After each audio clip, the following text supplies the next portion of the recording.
Assalamualaikum warahmatullahi wabarakatuh. Di sini saya dan teman-teman akan menjelaskan implikasi pendidikan terhadap zaman praaksara atau zaman purba. Ada sosial, ekonomi, politik, dan tentunya budaya. Sosial mengajak masyarakat untuk belajar berdemokrasi dalam kehidupan sosial kelompok masyarakat yang sudah menetap diperlukan adanya aturan-aturan dalam masyarakat. Hal ini dapat ditunjukkan ketika mereka belajar dan mulai menerapkan musyawarah dan mufakat memilih seorang pemimpin. Bila seorang pemimpin meninggal, makamnya dipuja oleh penduduk daerah tersebut. Dalam sistem ekonomi terbagi menjadi tiga. Ada masa berburu dan meramu atau mengumpulkan makanan. Kedua, masa bercocok tanam. Dan yang ketiga, ada masa pertukangan atau masa perundagian. Dalam sistem masa berburu, manusia mengumpulkan makanan melalui sistem food gathering atau mengumpulkan makanan dari hasil alam. Pada masa bercocok tanam, manusia lebih mengandalkan food fooding dibandingkan food gathering, yaitu memproduksi makanan sendiri ketimbang mengandalkan hasil alam. Yang ketiga, ada masa pertukangan atau perundagian. Pada masa ini, manusia telah mengenal sistem sosial dan juga teknik pembuatan alat kehidupan mulai berkembang pada saat ini, seperti dari logam, batu, dan lain-lain. Pada zaman purba kehidupannya berkelompok. Biasanya ada seorang pemimpin di dalamnya, dipimpin oleh seorang kepala suku dan mereka masih bergantung pada alam. Politik pada zaman purba dulu yaitu untuk memilih ketua suku. Orang-orang purba memilih dengan cara mencari orang yang paling pintar dan paling kuat. Pendidikan, tujuan pendidikan pada zaman ini adalah agar generasi muda dapat mencari nafkah, membela diri, hidup bermasyarakat, taat terhadap adat dan terhadap nilai-nilai religi atau kepercayaan yang mereka yakini. Kehidupan budaya, manusia pada masa itu belum mengenal teknik berkomunikasi lisan. Mereka hanya menggunakan bahasa tubuh, gambar, dan mimik untuk menyampaikan sesuatu.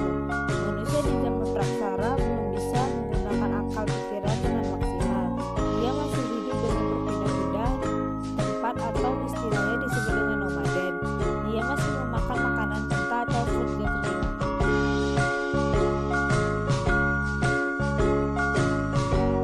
Menjelaskan implikasi terhadap pendidikan pada zaman Hindu dan Buddha. Dalam bidang sosial, masuknya pengaruh Hindu-Buddha menimbulkan perubahan keadaan sosial budaya masyarakat setempat. Masyarakat Indonesia mulai mengenal aturan kasta sebagaimana di India yang terdapat stratifikasi sosial berdasarkan kasta, yakni kasta Brahmana, kaum pendeta, dan para sarjana. Pada kegiatan ekonomi terbagi menjadi tiga. Kegiatan ekonomi perdagangan, kegiatan ekonomi pelayaran, dan juga kegiatan ekonomi tenaga kerja.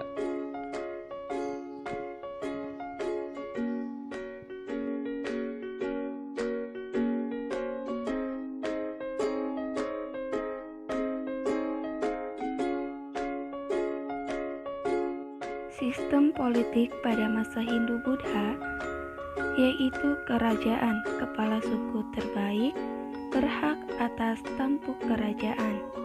Selanjutnya, kepemimpinan kerajaan akan dilanjutkan secara turun-temurun berdasarkan hak waris sesuai peraturan hukum kasta, dan pendidikan pada zaman ini diajarkan di keluarga dan di masyarakat dan berlangsung di perguruan tinggi atau pesantren.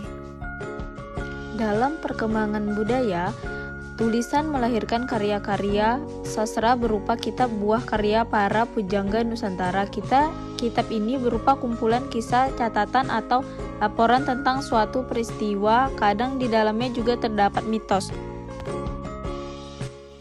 Menjelaskan implikasi terhadap pendidikan pada zaman kerajaan Islam, yaitu ada sosial, ekonomi, politik, dan tentunya lagi ada budaya. Bidang sosial. Di bidang sosial, masuknya Islam ke Indonesia, maka sistem kasta yang ada di masyarakat menjadi pudar. Pengaruh Islam yang berkembang pesat membuat mayoritas masyarakat Indonesia memeluk agama Islam. Nama-nama Arab seperti Muhammad, Abdullah, Umar, Ali, Musa, Ibrahim, Hasan, Hamzah, dan lainnya mulai digunakan. Kegiatan ekonomi pada zaman kerajaan Islam: 1. Mengadakan lokasi laut atau pantai sebagai pusat perdagangan. Yang kedua, perdagangan yaitu hasil rempah-rempah, keramik, dan perhiasan. Yang ketiga, mengadakan lokasi laut atau pantai membuat banyaknya pelabuhan-pelabuhan sebagai tempat transaksi terjadi. Pada masa Islam, kerajaan Hindu-Buddha mengalami keruntuhan dan mulai diganti oleh kerajaan bercorak Islam. Sistem kepemimpinannya masih secara turun-temurun, namun rajanya bergelar sultan atau sunan. Implikasi pendidikan kerajaan Islam bertujuan untuk mengembangkan manusia yang bertakwa kepada Allah Subhanahu wa Ta'ala agar selamat dunia akhirat melalui pelaksanaan iman, ilmu, dan amal. Pada masa perkembangan Islam di Nusantara terjadi kemajuan dari segi budaya. Ditemukannya naskah-naskah Islam ataupun sastra-sastra Islam yang biasa menjadi salah satu sumber sejarah perkembangan Islam di Indonesia, serta menambahkan khazanah budaya Islam pada masa itu adalah fakta